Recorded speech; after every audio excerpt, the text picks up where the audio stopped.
रोज रोज दोनों के मुलाकात होता जी, मुलाकात होता जी, खूब बात होता जी। ई खबर से बेखबर दोनों पटी पटीदार बा। देवरानी जेठानी के प्यार असरदार बा। देवरानी जेठानी के प्यार असरदार बा, असरदार बा।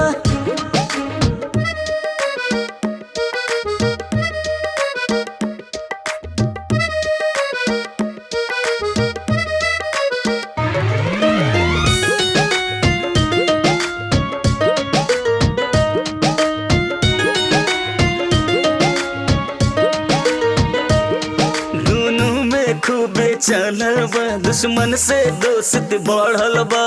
इने से ओने से ओने से एने से होता खूबे खेला। पतिदेव जी लोग दुकान गइल, जाते ही मीटिंग शुरू भइल। सास न ससुर न देवर न भसुर न भानक केहू लेला। खुशे बाटे खूब मन में खूबे नु बहार बा। जेठानी के प्यार सरदार बा।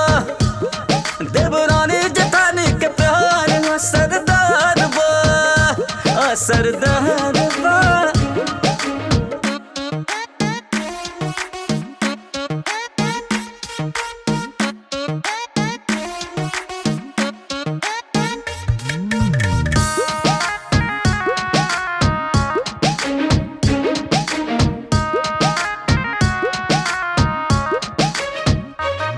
घर भर से नजर बचा के होला मेल मिलाप दबा के हो।